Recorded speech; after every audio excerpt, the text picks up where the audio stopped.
আসসালামু আলাইকুম। আমি ইঞ্জিনিয়ার তৌফিক আছি আপনাদের সাথে। আমরা এখন আছি বসুন্ধরা এল ব্লকের একটা প্রজেক্টে।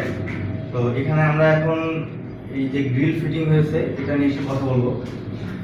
আমরা এখানে দেখতে পাচ্ছি গ্রিলটা সুন্দরভাবে ফিটিং করা হয়েছে এবং এটা কিভাবে চেক দেয়। এটা যখন গ্রিলটা লাগানো হয় প্লাস্টারের আগে তখন পাটটা দিয়ে ধরে দেখা হয় যে আমার এখানে সাইডে যে ওয়ালগুলো আছে সেখানে প্লাস্টার করার মতন পর্যাপ্ত থিকনেস আছে কিনা। তারপর এখান থেকে সল দিয়ে দেখতে হবে আমার এটা প্রপারলি ভার্টিক্যালি মেইনটেইন আছে কিনা, অ্যালাইনমেন্ট আছে কিনা।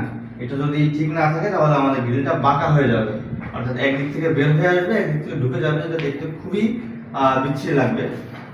আমরা যখন গ্রিলটা সাইডে রিসিভ করব তখন আরেকটা জিনিস আমাদের খুব ভালোভাবে চেক দিতে হবে, সেটা হচ্ছে গ্রিলের মেজারমেন্ট, অর্থাৎ এদিকের মেজারমেন্ট ওই দিকের মেজারমেন্ট, অর্থাৎ হরিজন্টাল এবং ভার্টিক্যাল মেজারমেন্ট, এবং সেই সাথে আমাদের ডায়াগোনালটা ঠিক আছে কিনা, অর্থাৎ কোনাকুনি যে মেজারমেন্টটা আছে ঠিক আছে কিনা, এটা আমাদেরকে চেক করে নিতে হবে।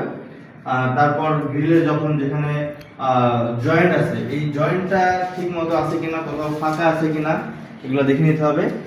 আমরা গ্রিলের ক্ষেত্রে স্পট ওয়েল্ডিং, অর্থাৎ যেখানে ফোটা ফোটা ভাবে ওয়েল্ডিং করে এটাকে আমরা অ্যাভয়েড করব। আমরা চেষ্টা করব টানা ওয়েল্ডিং করে নেওয়ার জন্য।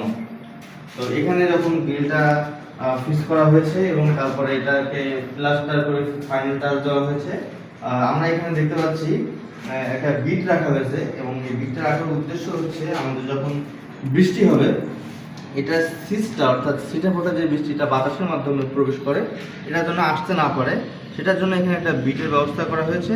এবং এইখানে যে গ্যাপটা রাখা হয়েছে এটা হচ্ছে এখানে থাই ইউজ করা হবে। তো সেটার জন্য আমাদের এখানে পর্যাপ্ত জায়গা রাখা হয়েছে। এটার একটা মেজারমেন্ট আছে 110 মিলিমিটার আমরা রাখছি এটার জন্য, কারণ এখানে ইউরো প্যানেলটা ইউজ করা হবে। ইউরো প্যানেলের জন্য 110 মিলিমিটার আমাদের জায়গার প্রয়োজন হয় কাজ করার জন্য। তো এটা ছিল আজকের গ্রিল সম্পর্কে এবং ফিটিং সম্পর্কে ভিডিও। আশা করি পরের কোনো ভিডিওতে দেখা হবে।